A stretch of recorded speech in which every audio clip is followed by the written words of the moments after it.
everyone. Hope you are doing well. I am Bharvikini from second year B Farm. To spread awareness on neglected tropical disease, we are conducting webinar on one such disease, that is dengue fever.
Sorry for inconvenience. Hello everyone. Hope you're doing well. I'm Ms. Bharvi Kenny from second year B Farm. Today, to spread awareness on neglected tropical diseases, we are conducting a webinar on one such disease that is on dengue fever. Dengue fever is painful and mosquito-borne disease which is caused by one of any four closely related dengue viruses. Dengue fever is also called as breakbone fever. Dengue cases and deaths in India are reduced about 80% by 2017 and 2020. In 2020, as our country was fighting with coronavirus pandemic, the dengue cases are dropped to 39,419. That is, the reduction is about 79%. Then, so to learn more about dengue fever and its attributes, I would like to call our guest, that is Sir Mashpa Ma'am, who is an assistant professor and completed M.Pharm in pharmaceutical quality assurance. We are lucky to have such an exceptional teacher for this webinar. I would request ma'am to continue with the webinar. Thank you so much, Bharvi, for such a kind introduction. I'm honored to be a part of this awareness campaign and speaker for today's webinar. I hope this webinar would be helpful for everyone to understand about the importance of this neglected tropical disease. So we'll begin with the dengue fever. So dengue is an arboviral disease, which means a group of viruses are spread to people by the bite of an infected arthropod. So this arthropod can any insect like mosquitoes, and these are mostly spread by the species that is Aedes mosquito. And this species have two main subspecies, that is Aedes albopictus and Aedes aegypti, of which principally Aedes aegypti is more being responsible for the spread of this dengue disease. So the Aedes aegypti mosquito looks like somewhat this, and it has black and white strips all over the abdomen and the legs, and so it is also called as tiger mosquito. And they are mostly the daylight prey. We will study everything in detail one by one. So this dengue is classified into two, one with hemorrhage and another without hemorrhage. So when dengue without hemorrhage occurs, that is known as dengue fever, that is DF. And when dengue occurs with a hemorrhage, that is dengue hemorrhagic fever, it is again leads to some other severe condition, that is with shock and without shock. So this dengue fever, it's an acute infectious viral disease which is also known as breakbone fever. And a person is asymptomatic at the starting if whenever he or she gets an infection, and the symptoms begin after the 3 to 14 days after this infection caused. And the symptoms like high fever, headache, vomiting, nausea, skin rashes are happens. So in a small proportion of cases, the disease develops in a more severe form, that is dengue hemorrhagic fever. When this dengue fever is not treated well and it is not considered, then it leads to this dengue hemorrhagic fever, which the symptoms results in bleeding, thrombocytopenia, that is decreased in the number of platelets, and blood plasma leakage. And even if this DHF, that is dengue hemorrhagic fever, isn't treated, then it leads to DSS, that is dengue shock syndrome, where a person undergoes a shock, and ultimately, if this is not considered and untreated, it leads to ultimately death. So the etiology of dengue. This dengue is spread by several species of mosquito, but principally Aedes aegypti. And this dengue virus is a single-strand RNA virus. with an icosahedral nucleocapsid covered by a lipid envelope. And the virus is in the family Flaviviridae, genus Flavivirus. And the transmission of dengue virus into the host is through vector. And this Aedes aegypti is primarily a daytime feeder. So they mostly bite a human being during the daytime, like in the morning 10 to 12, and in the at the time of dawn, like around 5 to 7 in the evening. So this dengue virus has four main species, that is dengue virus 1, 2, 3, and 4. And all this dengue virus 1, 2, 4 are antigenically similar. Means they have the similar properties to cause you the infection and the dengue. And when and all of these four in, virus have different four uh, conditions to cause. Like if you get a infection with the first time infection with the dengue virus 1, then it might sensitizes the patient and it may be cured, and the antibodies would be produced in your body for the dengue virus 1.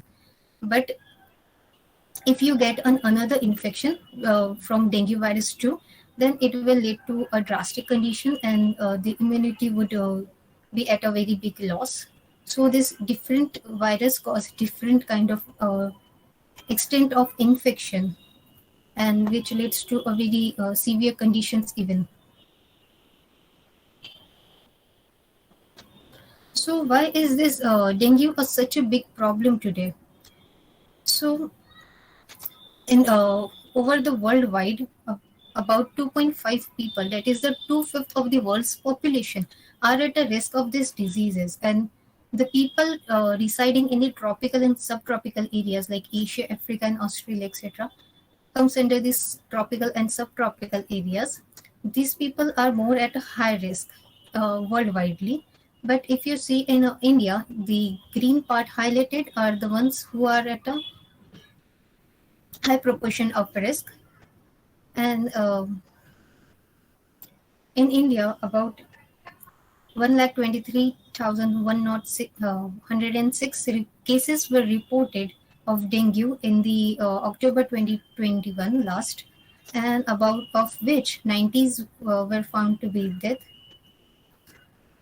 And this worldwidely, 50 million cases occurs annually, of which 2.5% affected people die. And this 2.5% includes the one which enters the DHF phase, that is dengue hemorrhagic phase, and DSS, that is dengue shock syndrome. If these both are untreated, this lead to death, and the 2.5% involves these people who are affected with the DHF and DSS. So how does this transmission of this disease occur? Like it's a virus and how it enters our body and all. So whenever an infected Aedes aegypti mosquito bite a human being, the virus penetrates to the skin. The virus infects and replicates inside the Langerhans cells, which are found beneath your skin and which are helpful in the immunity of skin. So it starts releasing interferons to limit this spread of infection. Then this infected Langerhans, the virus infected Langerhans cells, travels up to the lymphatic system and to arouse the immune system and to alert it. Then systematically it goes to the circulation. Due to this, there will be a high level of virus present in your bloodstream, which will lead to activation of your immune response, and there will be increase in the lymphocytes, ultimately decrease in the neutrophils and WBCs, and there will be release of pyrogens, which will cause you fever and increase in the blood pressure, also causing rashes, and ultimately you will be suffered with dengue. So this is how the transmission of infection occurs in our body. So the signs and symptoms are not clearly visible when you get infected or bitten by an Aedes mosquito. These symptoms are mostly observed after the 5 to 7 days of getting infected, because then only it gets activated and your all the function starts in your body. So there are n number of symptoms like abrupt onset of high fever. There is a very much high fever in dengue. Then there is a severe headache only in the frontal position of your head. Then there is pain behind your eye, and which worsens the eye movement and also doesn't let you to sleep. As there is severe pain in your muscle and joint pain. So this pain is so severe that it feels like your bones are breaking inside your muscles. So that's one of the reason it is also called as bone breaking fever. Then there is loss of taste and appetite, and due to nausea and vomiting, the whole appetite is weakened and worsens up. Also, there is a last sign that is there's petechiae formation on your hands and limbs and over your chest also. The red like bubble like say measles like rashes which are present on your chest and limbs, which also gives a sign that the person is suffering from dengue. Then there are n number of tests present to diagnose this dengue, but as in the starting the disease is completely asymptomatic, so it is hardened to test whether it is a dengue or not. And sometimes the symptoms of fever, headache, and this body ache, muscle ache does not only indicate that it's a dengue. Sometimes it leads to misdiagnosis to influenza, typhoid, etc. So mostly the temperature of a patient is recorded, and uh, physicians perform a tourniquet test and look for the petechiae. This test involves the use of the BP apparatus, and after recording the BP, they look for the petechiae, that is the measle-like rashes uh, beneath your mostly on your hand or limbs. Then the diagnostic tests are divided again into two, that are direct methods and the indirect methods. So the direct methods involves virus isolation, genome detection, and antigen detection. And the indirect methods involve serology IgM and serology IgG. So one by one we will know what this diagnostic test diagnose. So this dengue NS1 antigen, it's a blood test to detect dengue virus, and it is mostly helps to diagnose in the early phase of the infection. And this test can be carried out in the first 5 days. If symptoms are you have observed the symptoms, then you can go for the dengue NS1 antigen test in the first 5 days. And if you go late for this dengue NS1 test, like after the 5 to 7 days of your symptoms, then the test might come false positive or false negative. Then the second dengue RNA PCR test, it it's a primary test. Sorry. Which helps to not only detect the dengue virus, but it also helps to confirm whether which type of this serotype of dengue virus is present. Like it helps to distinguish the different types of serotypes of dengue virus, and this test is 90% sensitive and 95% more specific. And the test can be done within the 5 days of whenever you observe the symptoms, and it also helps to detect the viral genome, that is genetic material of the virus present in your bloodstream. So this is the most primary test which is preferred dengue RNA PCR test. Then the immunoglobulin G test. So this test is carried out after 10 days of your symptoms. Like this is carried out mostly in the later phase of your diseases, and it helps to distinguish the primary and secondary infection. And this immunoglobulin G IgG test is not preferred or advised in the primary infection or in the acute infection.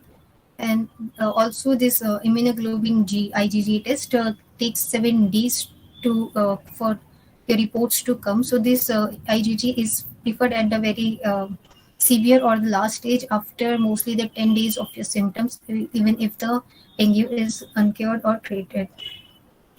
Then the last, that is IgM test. This test looks for the antibodies. This mostly test for the antibodies present in your bloodstream. So this can be tested in the early stages of infection, and it also helps in distinguishing primary and secondary infection. And after 10 days of your symptoms, if you go for this IgM test, the results are very quick and rapid, and you will get to know whether the antibodies have increased, because during the starting phase only the antibodies start rising in your bloodstream. So this test is very helpful.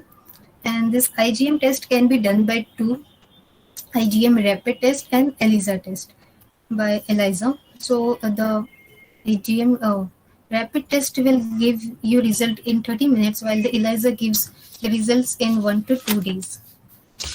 So depending on how the severity of your dengue, the one should go for the diagnostic test.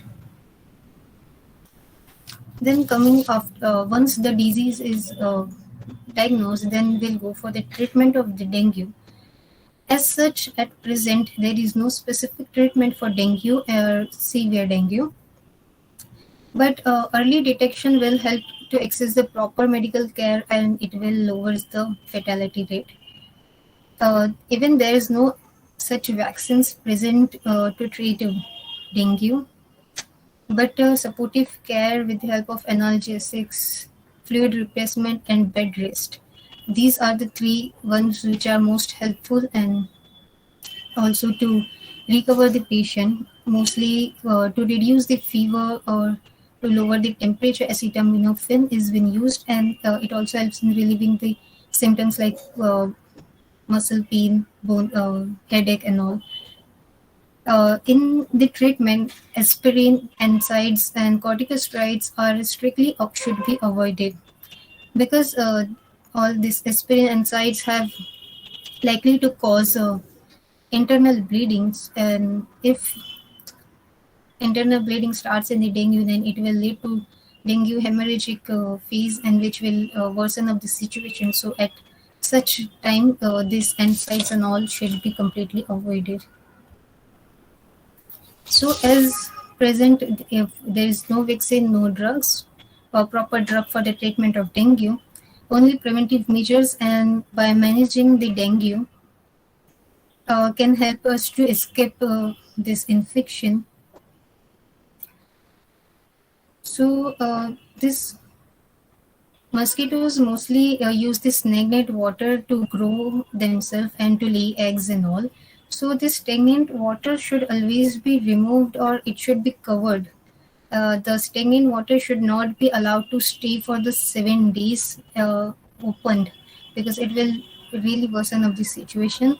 So always remove water from the coolers and small containers at least once in a week, and you should always cover or empty the water storage containers which are not required.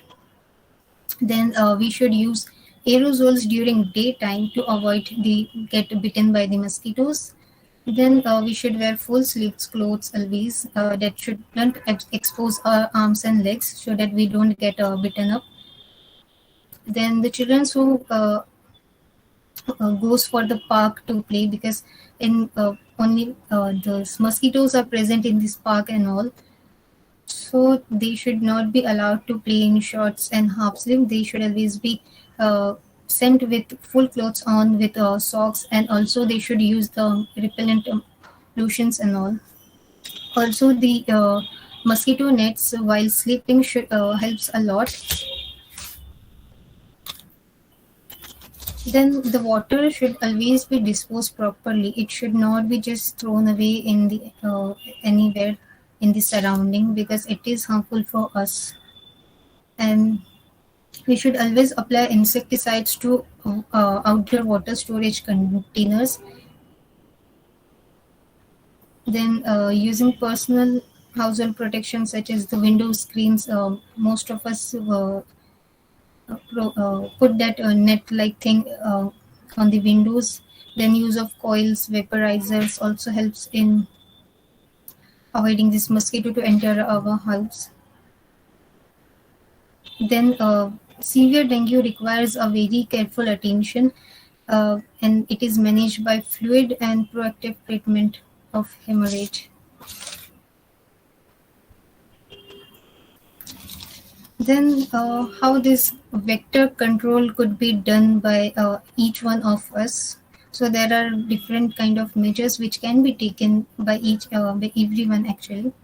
So personal prophylactic measures.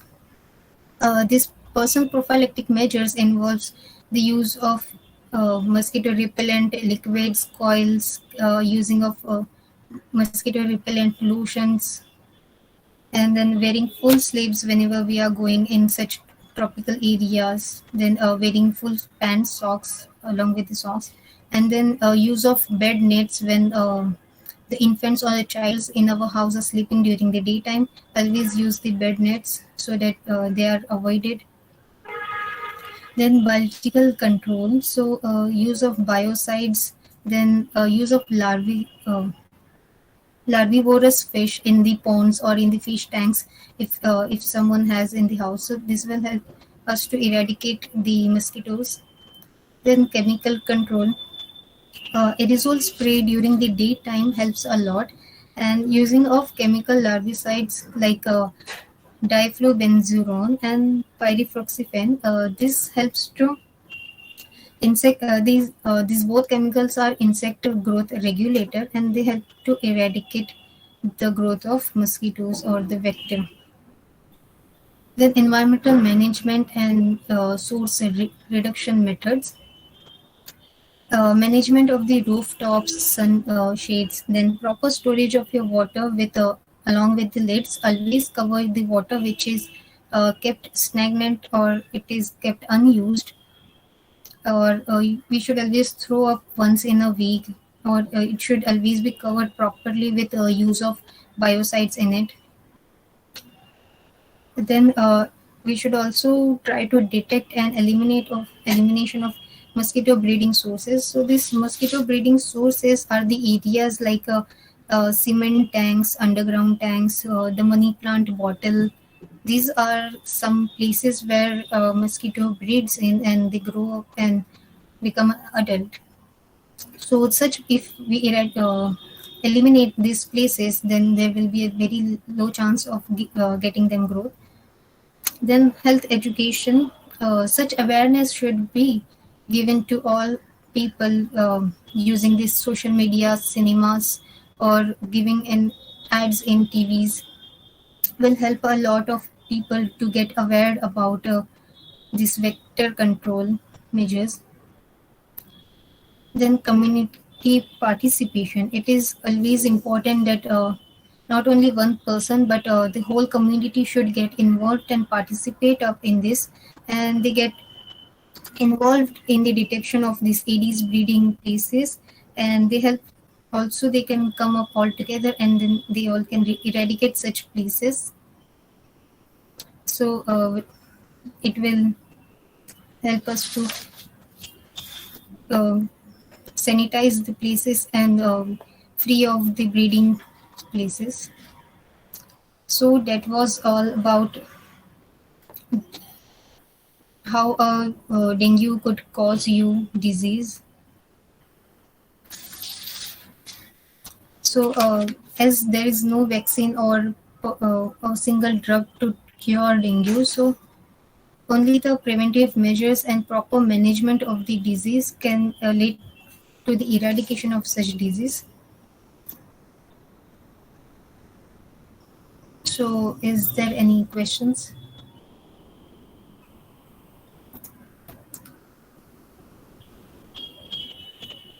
Yes, ma'am. We are having few questions from students. Yes. Uh, we have the question that is dengue contagious from person to person? No, dengue is not contagious. Only when an infected mosquito bites a human being which has dengue, then the person bites on another person which is uninfected. Then only this dengue is transmitted. So this dengue is transmitted basically from a mosquito, infected mosquito, and not contagiously from one person to another. Ma'am, we have next question that is what can be done to reduce the risk of acquiring dengue? To avoid the risk of dengue, we should eradicate the breeding places of this mosquito. Like the water should not be kept stagnant as it is. It should always be covered or it should be thrown away, and this, surrounding should always be kept in clean and neat and clean conditions.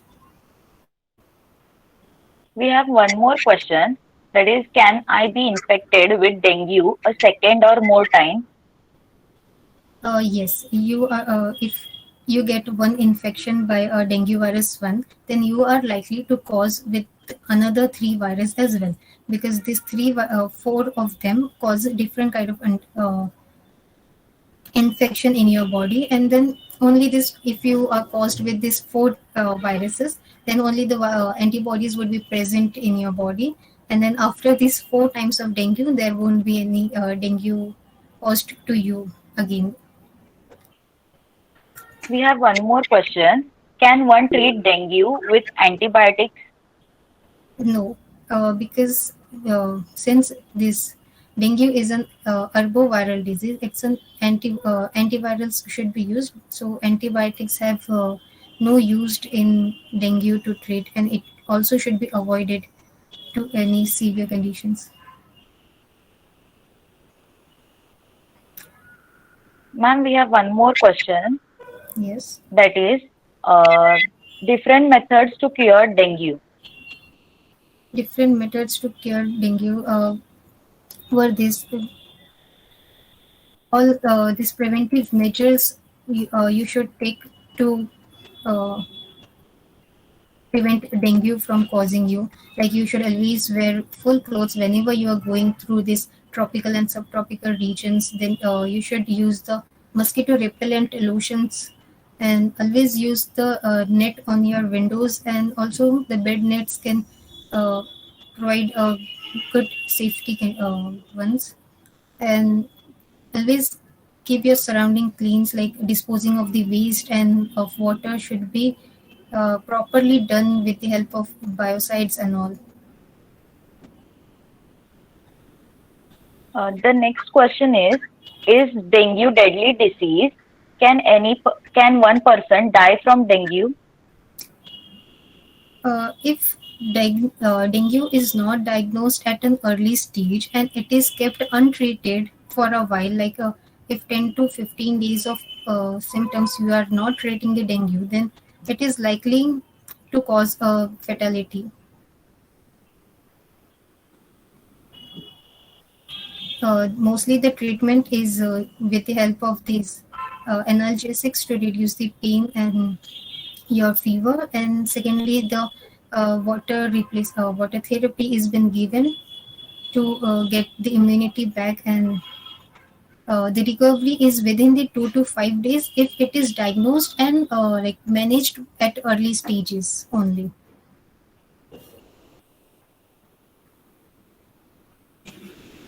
Yes. I think we are ended with question and answer session. So now I would like to call our GS Gaurav Naik for the felicitation program. So, hello everyone.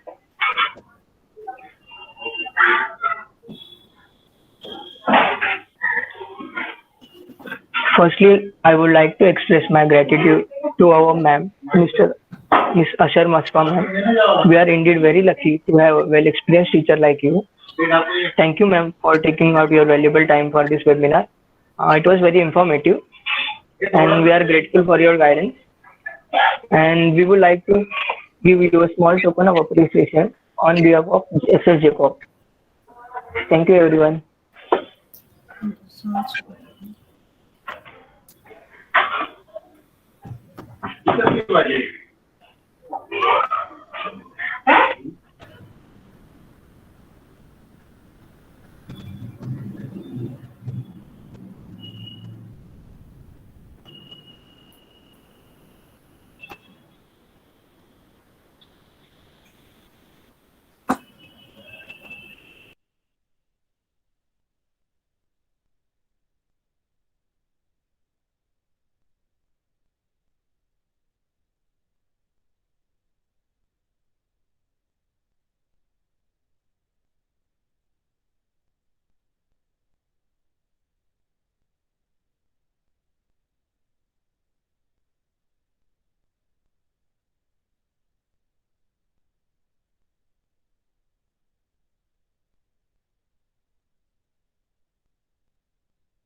Hello. बोल